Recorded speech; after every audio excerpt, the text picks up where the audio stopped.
See, mida me oleme tegemas, see meenutab minu lapsepõlve, kui kas siis emadepäeva eelsel õhtul või juba hiljem ka emadepäeva hommikul sai mindud metsa või parki, et korjata sealt emadepäeva lilled ja üsna sageli olid need ülased, milledest Hiiumaa metsad kevadeti või metsaalused on valged.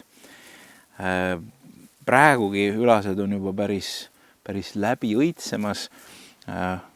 Nurmenukud on järgmised lilled, mida kui keegi mäletab, siis eelmisel aastal ma alustasin emadepäeva teenistust just nurmenukkude keskelt, seekord valged ülased.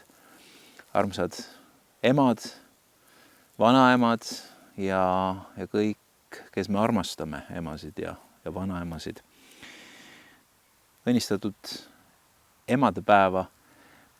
Statistika kohaselt väidetavalt Ameerikas on emadepäev jõulude ja ülestõusmispühade järgi 3. püha, kus käiakse kõige rohkem kirikus. Eestis emadepäeviti tõenäoliselt väga palju rohkem inimesi kirikus ei ole kui tavaliselt, aga täna on meil võimalus koos virtuaalselt emadepäeva teenistust pidada. Gabriel juhatab meid täna palvesse, Elli ja Alex laulavad ja jutluses räägin ma võib-olla veidi hirmutavalt kõlaval teemal kui ema kannatused, aga millest täpsemalt saate juba jutlusest teada. Okay, Mom, I got the rest of my tax stuff. I gotta say, I don't understand any of this. Don't worry, we'll just go through the forms one at a time. Thanks, Mom. Honey! Thanks, Mom.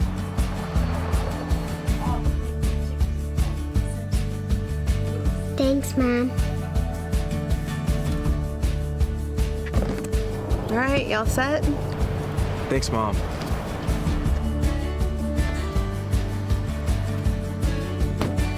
Thanks, Mom.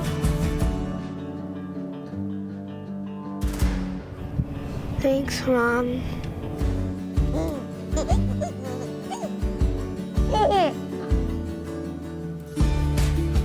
Thanks, Mom!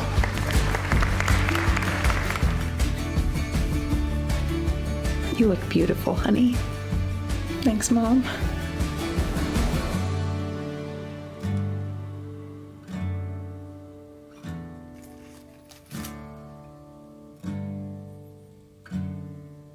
Thanks, Mom.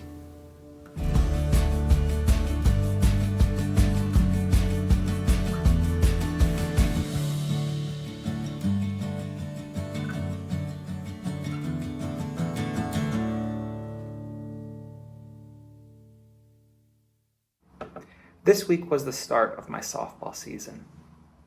The gaps between games can often lead to unexpected moments of vulnerability and conversation as we sit idly in circles of lawn chairs on the outskirts of the fields. On this particular weekend, we were discussing the best words to describe ourselves and our family members. As today's Mother's Day, I thought this would be the perfect opportunity to share some of the words that came to mind when describing my own mother. There were so many great options: loving, selfless, wise, compassionate, resilient, generous, inspiring. The word I finally settled on was hospitable. Growing up in my mother's home, we truly had an open door policy. I had so many fond memories of backyard birthday parties hosted by my mother. I can vividly remember she allowed us all to make and paint our own pottery, which I still have in my room to this day. Not your typical childhood birthday. But this generosity didn't only extend to our own family.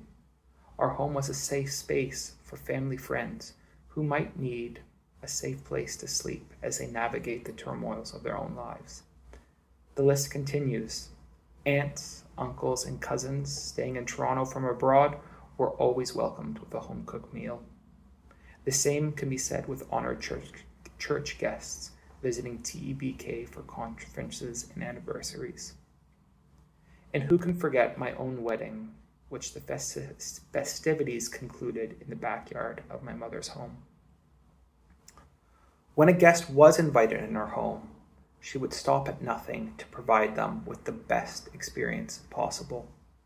Table settings and napkins needed to be matched to the occasion. The home had to be kept to her lofty standards, and you can all but expect at least 2 homemade desserts while staying over, because one would not simply be enough.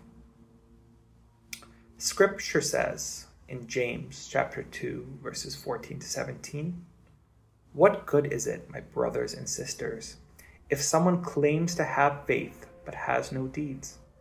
Can such faith save them? Suppose a brother or a sister is without clothes and daily food. If one of you says to them, 'Go in peace, keep warm and well fed,' but does nothing about their physical needs, what good is it? In the same way, faith by itself, if it is not accompanied by action, is dead." To me, this verse helps shows that hospitality is not just kindness. It is a spiritual discipline and an expression of living active faith. There is holiness in the ordinary when it is offered to God. Folding laundry, cooking meals, and opening your home with love in your heart. These become acts of worship when done in faith. And though the world may overlook them, heaven does not. So to every mother listening today, your faith is not invisible. It is seen in every selfless act, every quiet moment of trust, every tear you've shed in prayer. You are living out the gospel in your own homes, and that is no small thing. Thank you for your love, your sacrifice, and your faith. Happy Mother's Day.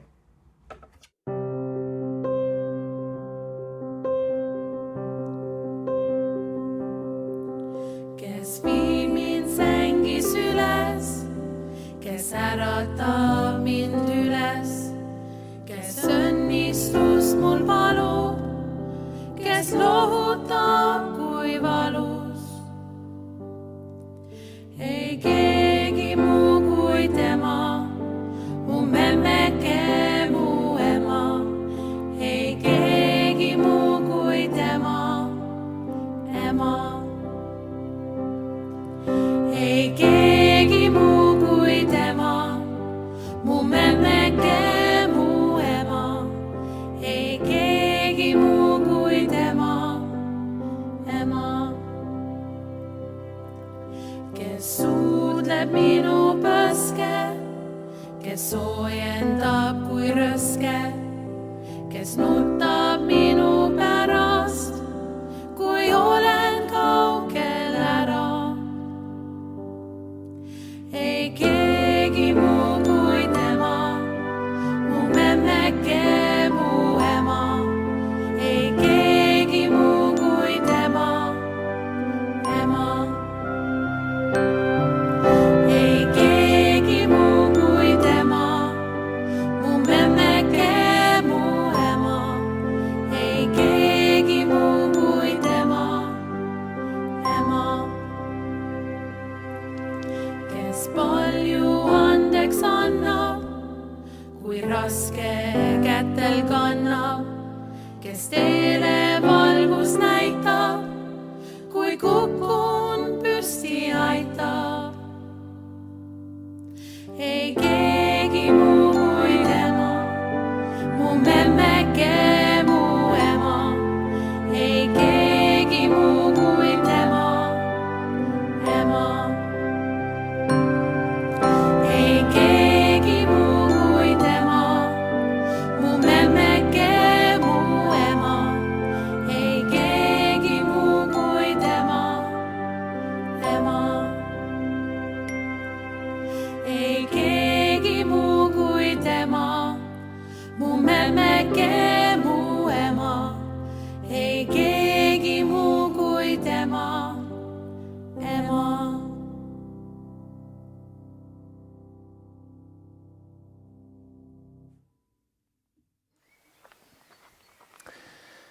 head sõbrad, tänasel tõeliselt varasel hommikul olen tulnud linnuhäälte, looduse ja lillede keskele, sest just siin Kärdla rannapargis oleme meie oma lastega, kui mitte võib-olla nii vara, aga igal juhul emadepäeva varahommikul tulnud selleks, et korjata lilli oma emale. Täna ma tahan rääkida loomulikult emadest ja täpsemalt ema kannatustest ja mõni võib küsida, et milleks sellest rääkida nii ilusal päeval, siis lihtsalt see on osa ka emaks olemisest ja mina mehe ja isana, palju mina ikka oskan sellest rääkida, aga ma tahan meid võtta käe kõrvale mitmes mõttes, jalutada siin mööda rannapargi teed ja samal ajal viia teekonnale koos Jeesuse ema Maarjaga, et olla koos tema kannatustega. Mõni nädal tagasi tuli kolleegidega juttu õpetajate toas kannatustest, raskustest ja sellest, kuidas me unustame valu ja kannatused ja rasked olukorrad, ehk siis aju viskab otse kui selle mälestustest välja ja meelde jääb hea ja ilus. Ja siis üks naiskolleeg ütleb, et tead, ma tean täpselt, et nii on olnud. Et oli väga raske ja siis mingi aja pärast oli see kõik ununenud ja teine naiskolleeg ütleb sinna juurde, et ma tean, millest sa räägid ja siis ma lisasin ka sinna, et ma tean, millest te räägite. Aga siis hakkasin mõtlema ja tekkis väike kahtlus, et äkki me räägime kõik tegelikult eri asjadest ja siis ütlesin, et me räägime lapse sünnitamisest. Ma ütlesin, et ma mõtlesin seda sama. Ja võib küsida, et mida mina mehena kõigest sellest tean, aga ma tean seda tunnet, olles Monika kõrval, kui Monika oli sünnitamas meie esimest last Mirjamit, see valu, mida mina nägin kõrvalt ja mida ma kaasa tundsin, see on huvitav sõna eesti keeles, kaasa tundmine, see oli väga hirmus. Ja sellel hetkel oli minu mõtetes selgelt see, et ei kunagi midagi sellist enam. Aga need tunded läksid meelest ja meelde jäi kogu see ilu ja kogu see rõõm, mis kõigest sellest sündis. Ma usun, et ükski ema ei identifitseeri ennast kuidagi läbi kannatuste, et emaks olemine on üks suur kannatus. Pigem ikka läbi rõõmu ja õnnistuse tunde. Kui me räägime Maarjast, Jeesuse emast, siis ei ole tõenäoliselt palju emasid, kes lapse sündimisel või täpsem olla siis lapse õnnistamisel saab kaasa prohveti kuulutuse. Ja see prohveti kuulutus ei ole midagi väga rõõmsat ja ilusat. Vaata, see laps on seatud languseks ja tõusuks paljudele Iisraelis ja tähiseks, mille vastu räägitakse ja sinu endagi hinge läbistab mõõk. Sinu endagi hinge läbistab mõõk. Et tuleksid ilmsiks paljude südamete mõtted. See on Luuka evangeelium 2. peatükk. Samas ma ei kahtle selles, et paljud emad võivad seda tõdeda ja tunnistada, et nende laste elud, see, mis on nende laste elus juhtunud, see, millest nad on pidanud läbi minema, võib-olla ka see, milliseid valikuid nad on teinud, on olnud otse kui mõõk läbi nende südame ja hinge.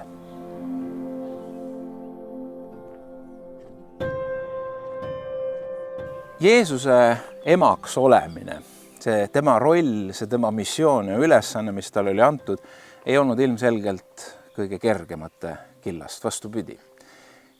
Milline ema, milline isa, milline lapsevanem ei sooviks oma lapsele seda kõige tavalisemat või kõige normaalsemat elu. Mõeldes Jeesuse ema peale, siis ei olnud ju kerge taluda jutte ja kuuldusi Jeesuse kohta. Ei olnud ju kerge kuulda ka Jeesust ütlemas asju, millest nad perekonnana näiteks aru ei saanud ja võib-olla isegi heaks ei kiitnud. On ju öeldud ka Uues Testamendis, et Jeesuse pere oli see, kes tuli Jeesust nii-öelda korrale kutsuma või mõistusele kutsuma, et ära räägi selliseid asju, ära tekita nii palju pingeid, ära tekita inimestes nii palju segaseid tundeid ja mõtteid, et ela normaalset elu. Me ju tahame oma lastelt, et nad elaksid ühte täisväärtuslikku ja normaalset ja miks mitte väljapoolt imetletud elu. See on igati loomulik. Aga kas pole vahel niimoodi, et me tähtsustame selle maailmalikus mõistes normaalsuse ja edukuse kõrgemaks sageli kui Jumala suhte? Ehk siis meie jaoks on sageli oluline see, et meie lapsed näeksid ilusad, rikkad, toredad välja, hästi toimivad. Võib-olla see on vahel olulisem isegi see, kui see, milline on nende suhe Jumalaga. See on, nagu ma ütlen, igati loomulik, aga samas väga lühikese perspektiiviga. Ja miks me arvame, et Jeesuse ema selles osas teistsugune oli? Jah, tal oli mingisugust informatsiooni, tal oli ilmutus, aga ikkagi temas oli see inimlik soov, et minu pojaga läheks kõik hästi, et minu pojasse suhtutaks hästi. Ma usun, et me tahaks küsida koos tuntud jõululauluga Mary, did you know? Maarja, kas sa teadsid? Me ei oska lõpuni hinnata seda, kui palju Maarja mõistis oma missiooni. Kindlasti ta mõistis, aga kui palju ja kas lõpuni. Et kas sa teadsid kõike seda, mida tuleb läbi elada, mida tuleb kogeda, mis on ees ootamas? Jeesuse ema kannatused saavad alguse juba seoses tema rasestumisega ja kõikide juttude ja mõtetega sellega seoses ja kahtlustega. Ja ei ole kerge elada tõenäoliselt kuulujuttude keskel, kui sul puudub võimalus tõestada vastupidist. Ei ole kerge lahkuda kodumaalt põgenikuna, kui su poega tahetakse kuninga poolt tappa. Ei ole lihtne elada oma poja kõrval või oma nii-öelda normaalset elu, kui su poeg on tunnistatud kas hullumeelseks või lausa saatana käsilaseks. Ei ole lihtne, kui su poeg ütleb, naine, mis on sul minuga tegemist. Ei ole lihtne näha oma poega risti põikpuu raskuse all verisena ja piinatuna tänaval kokku langemas. Ja loomulikult rääkimata oma poja hukkamist pealt vaatata, kui sa tead, et see kõik on ebaõiglane, see kõik on fabritseeritud ja inimlikus mõistes on see suur ülekohus ja ebaõiglus. Kui mõelda Maarja kannatustele ja sellele, mida ta elas läbi seoses oma pojaga, siis ilmselgelt kõige traagilisem, kõige väljakannatamatult keerulisem koht oli seista oma poja risti all. Aga selles hetkes on midagi äärmiselt tähelepanuväärset just selles osas, mida Jeesus tegi keset oma kannatusi. Hetkes, kui tal oli valida, kas ennast jalgadega veidikene risti peale üles lükata, selleks, et kopsudes tekiks rohkem ruumi ja ta saaks hingata, või lasta ennast jalgadest lõdvaks ja lämbuda õhupuuduse kätte. Selles hetkes kõlavad risti pealt sõnad, kõigepealt palve isale oma ristilööjate osas, isa, anna neile andeks, aga tal jätkus tähelepanu ka oma emale. Ja kui me loeme Johannese evangeeliumi 19. peatükist 26. salmist, Jeesus ütleb, naine, vaata, see on su poeg. Seejärel ütles ta oma jüngrile, kes oli siis Johannes, vaata, see on su ema. Ja sel samal tunnil võttis jünger ta enda juurde. Vaata, see on su ema. Oli sõnum Johannesele, et ta võtaks ja hoolitseks Maarja eest. Ja vaata, see on su poeg, oli sõnum Maarjale, et ta võtaks selle hoolitsuse Johannese poolt vastu. Mõndade traditsioonide järgi ja kohaselt elas Maarja koos Johannesega Efesoses, sest Johannesest sai Efesose koguduse pastor ja oletatavalt Maarja Efesoses ka suri. Katoliku kiriku õpetuse kohaselt Maarja ei surnud, vaid ta võeti taevasse. Aga Efesoses on siis ka Maarja maja, mida turistid usinasti vaatamas käivad. See on palverännakute koht ka ja see on siis see maja, kus väidetavalt Maarja koos Johannesega Efesoses elas. Aga nii nagu Maarja kui ema kannatuste kohta, mis on inimjõuga siiski väga tõenäoliselt mitte kantavad. See on liiga suur koorem. Aga see oli tema kutsumus, see oli tema osa ja see tähendab, et talt oli selleks ka Jumalalt meelevald ja jõud. Aga nii nagu Maarja kannatuste kohta, nii kehtib ka kõigi meie kannatuste kohta, on see siis seotud meie perega või millegi muuga, kehtivad psalmisti sõnad. Õhtul jääb nutt varuks, kuid hommikul on hõiskamine. Psalm 30 ja psalm 6. Armsad, vahel on nii, et selleks, et hommikune hõiskamine üldse saaks tulla, selleks on hädavajalik õhtune nutt.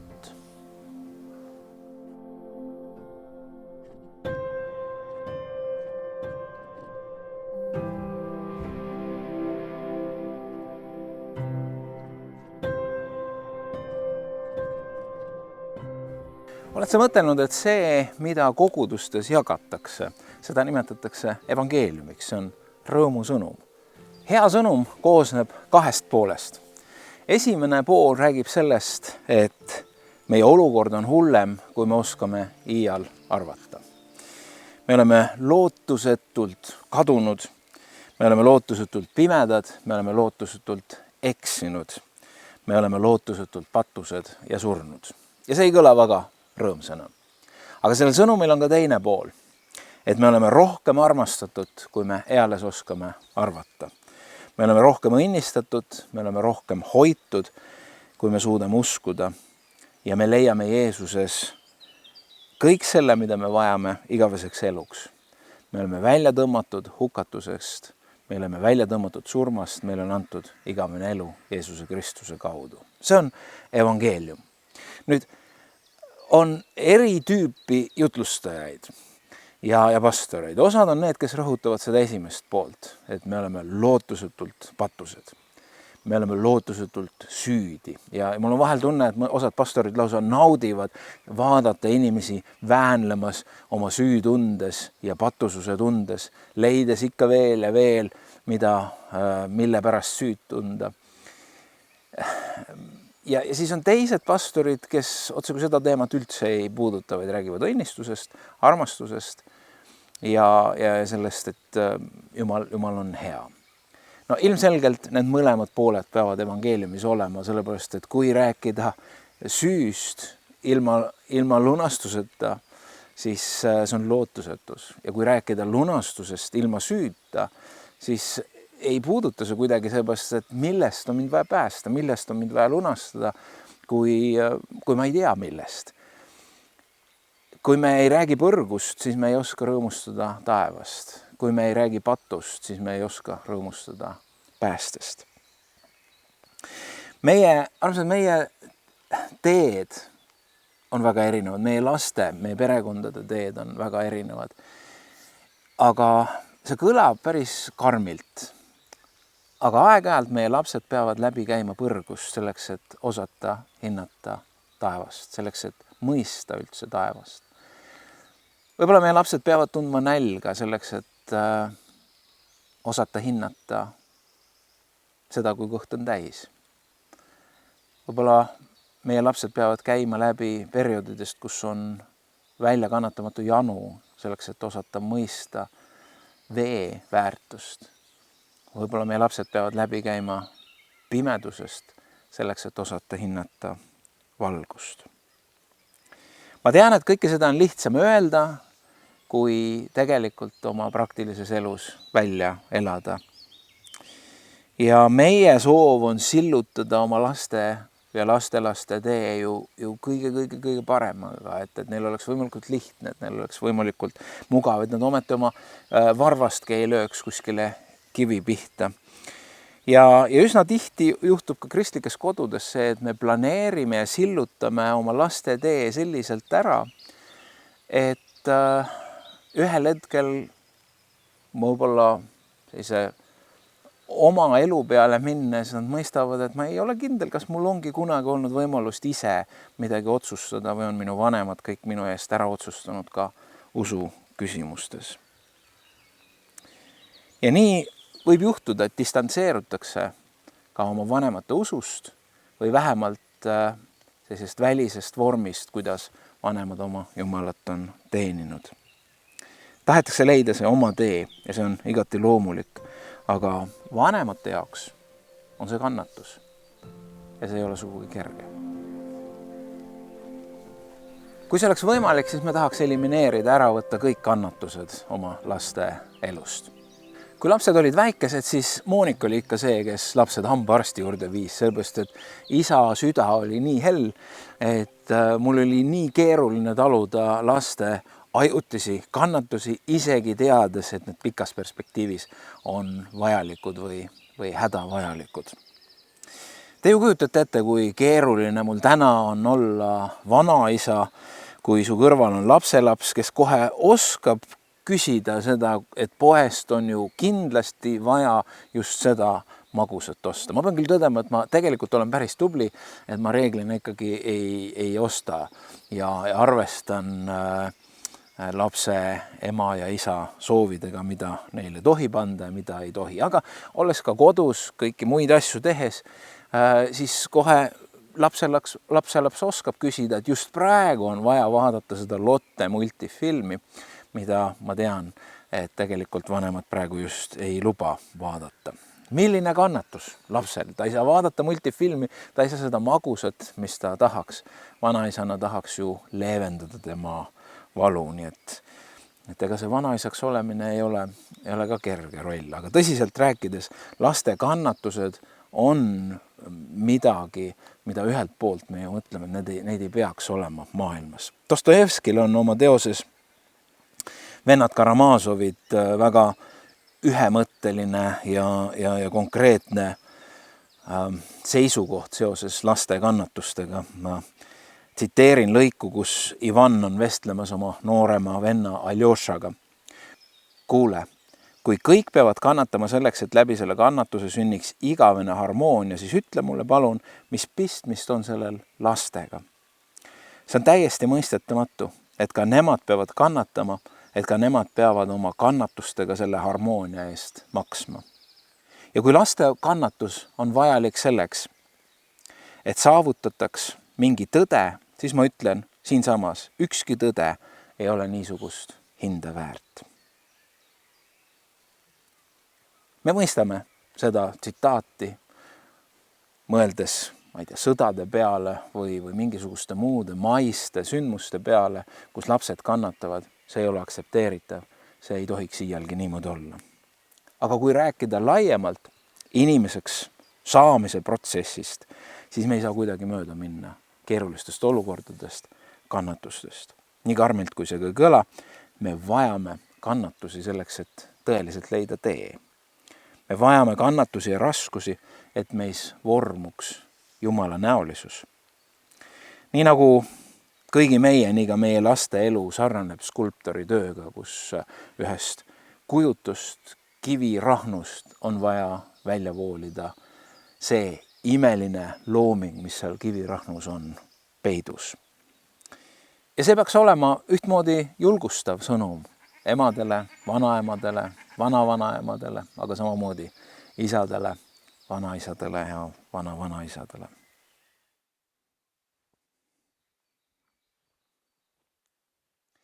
Tulen veel korraks tagasi selle hetke juurde Jeesuse risti all, kus on Maarja ja Johannes ja teised, kes kaasa elavad Jeesuse hukkamisele. Ja kui risti pealt kõlavad Jeesuse sõnad, vaata, see on sinu ema, vaata, see on sinu poeg. Jeesusel jätkus keset tema kannatusi tähelepanu ja märkamist oma emale, mõelda oma ema käekäigu peale.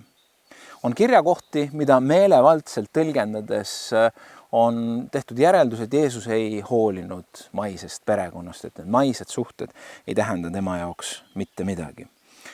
Jeesus ütles ühes kohas oma emale ja vendadele, et tema tõeline perekond on need, kes usuvad. Teisal küsib küsib Maarjalt Jeesus, et naine, mis on sul minuga tegemist. Kolmandas kohas räägib Jeesus tugeva kujundliku keelega, kuidas Jumala tahte tegemine peab olema elus kõrgem prioriteet kui maine perekond ja nii edasi, nii edasi. Ja sealt võib järeldada, et see maine perekond, sellel ei ole mingisugust tähtsust või tähendust. Aga siin on Jeesus valudes, surmaagoonias ja ta hoolitseb oma ema eest ja näitab välja armastust ema suhtes. Ja ma usun, et see on see reaalsus, millest lähtudes ja mille valguses saab kõiki neid teisi kirjakohti tõlgendada. Kui meie usk alaväärtustab perekonda, siis tuleb küsida, mis usk see on. Paulus kirjutab Timoteosele sellest, et kui sa ei hoolitse ja jätad oma perekonna hooletusse, ükskõik kui vaimulikud ja kristlikud need põhjendused ka poleks, siis Pauluse sõnul oleme hullemad kui uskmatud. Mõtle kas või 5. käsule, mis räägib ema ja isa austamisest. Perekond on oluline ja Jeesus jätab meile ühe väga erilise eeskuju, mõteldes emale keset oma kannatusi. Kannatuste üle peetakse mitmeid diskussioone ja arutelusi ja lausa tuliseid teoloogilisi vaidlusi. Mõned ütlevad, et kannatustel pole mingisugust kohta kristlikus elus, teised ütlevad, et elu ongi üks suur kannatus. Kolmandad arutavad, et milline, kui on mingi koht, siis mis see koht ja tähendus on kannatustel. On selge, et on kannatusi, mida me tekitame lihtsalt oma rumalusega, oma rumalate valikutega. On kannatusi, mida põhjustab see, et me elame selles patu poolt rikutud katkises maailmas. On konkreetseid hingevaenlase rünnakuid, mis tekitavad kannatusi, aga on kannatusi, mis on osa Jumala tahtest. Ja seda ei ole meil alati kerge mõista ja kerge ka vastu võtta. Et Jumal, ma teen sinu tahet ja sa näed, mis minu elus juhtub, mis minu elus toimib. Ja ühel või teisel moel on kuidagi osa Jumala plaanist. Ja kui me räägime Maarja kannatustest, siis see oli osa Jumala teest. Nagu ma ütlesin, ei olnud seal midagi, mida ma oleks Maarja valesti teinud, ei olnud midagi, mida Jeesus oleks valesti teinud, vaid see oli osa Jumala teest ja tahtest. Aga nii nagu Maarja elus, nii ka meie elus on Jumala tõotus, nagu ma juba lugesin ka, et õhtul on nutt varuks, aga hommikul on hõiskamine. Just nii nagu ülestõusmispühade hommikul.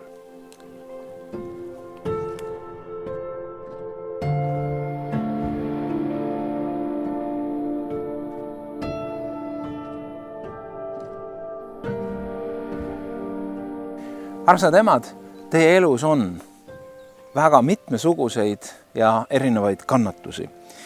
Vaadates kõrvalt oma tütre, pere ja laste kasvamist, ma ei oska öelda, kas ma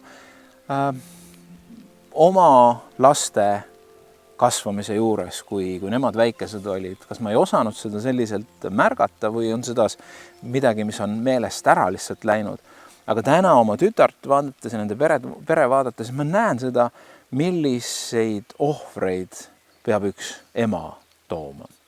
Mida see tähendab? Loomulikult isade kannatuste juurde ma kohe jõuan, aga see ennast ohverdav elu, see enda elust loobumine, võib-olla üsna sageli ka tunnetamine, et ma ei ole see piisav ema, ma ei tea, kas ma oskan üldse olla hea ja õige ema.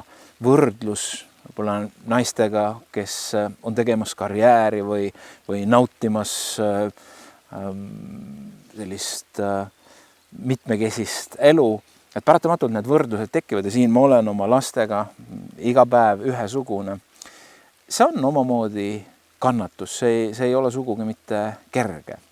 Aga see, mis ma tahan öelda ja mida ma olen ikka ka oma tütrele ütlemas, et see on midagi võrreldamatut, midagi kirjeldamatult olulist, mida üks ema saab teha, luues keskkonna oma lapsele või lastele, kus nad võivad turvaliselt kasvada, kus nad võivad kogeda, et nad on armastatud.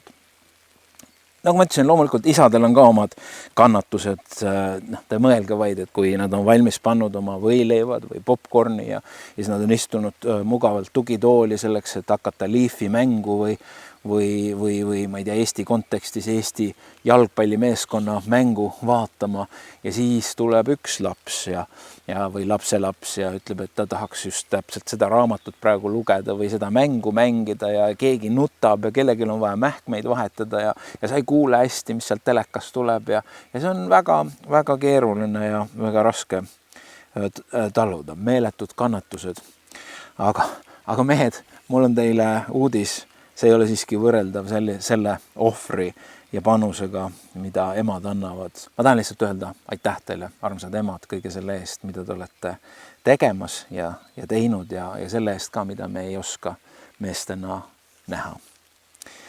Aga on ka teine kannatus, see oli selline tegemiste pool, aga see teine kannatus, millest ma täna peamiselt olen rääkinud ja mida on oluline mõista, see on see, mida me tunneme, olles oma kallite kõrval. Elades läbi, elades kaasa nende eludele. Ja see on raske, kui me näeme laste keerulisi olukordi, kui vahel tahaks ära vahetada, et ma olen ise valmis nendest kohtadest läbi minema selleks, et lapsed ei peaks seda kogema, aga see sõnum, mida ma tahangi täna peamiselt jätta, on see, et vahel on need hädavajalikud selleks, et sünniks Jumala parim. Maarja pidi elama läbi kirjeldamatuid kannatusi selleks, et sünniks pääste, selleks, et meie võiksime olla päästetud. Vahel peavad meie kallid läbi käima kohad, mis ei ole mugavad, kuid me saame usaldada oma lähedased Jumala armastavatesse kätesse ja uskuda, et see, mis kõigest sellest esile tuleb, saab olema Jumala parim. Paulus kirjutab Galaatlastele, ärge tüdigem head tegemast, sest omal ajal me saame lõigata, kui me ei väsi.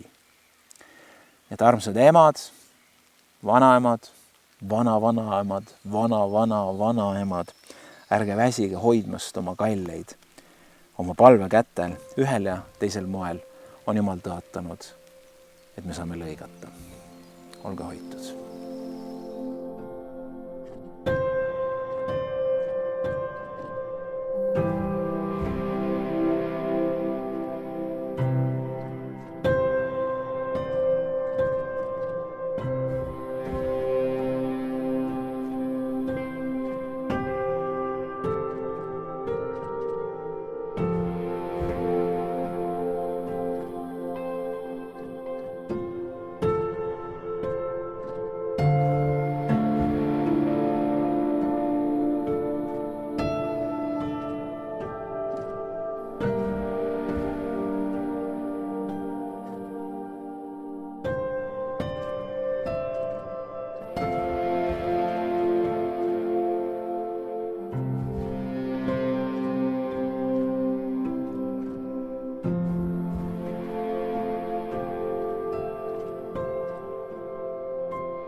Päiksetõusu lummav magusilu ja kotka majesteetlik kõrge lend. Ka naeratuse taha peitu valu on armastavas emas peitmas end. Rannamänni sitkust andi emal ja kevadule hiilihelde höng. Kõik need rikkused sai tema, kel kududa on elu ime, habras löng. Rannamänni sitkus anti emal ja kevadule hiilihelde höng. Kõik need rikkused sai tema, kel kududa on elu ime, habras löng.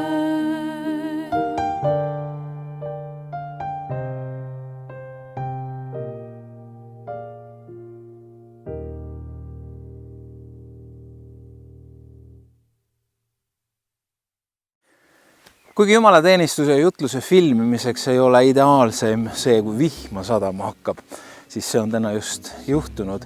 Aga olen kirjutanud kunagi ühe laulu, mis ütleb, kui õnnistus on peidetud vihmas. Ja nii see võib olla, et Jumala õnnistus võib olla peidetud asjadesse, mis meile sellel hetkel, kui nad käes on, ei pruugi üldse meeldida. Ja nii jääb meil üle usaldada Jumalat. Armsad emad, armsad kõik, kes me armastame emasid, olge hoitud, selline oli tänane teenistus. Issand õnnistagu teid ja hoidku teid. Issand lasku oma pale paista teie peale, olgu teile armuline. Issand tõstku oma pale üle teie ja andku teile rahu Isa, Poja ja Püha Vaimu nimel. Amen. Kui õnnistus on peidetud vihmas ja keset tormist merd on ootamas võit, pisarate taga on lootus ja katsumustes peidus Jumala armastus. Kui õnnistus on peidetud vihmas ja keset tormist merd on ootamas võit, kui kukkumine aitas sul leida, tuled temas üles, tema käes on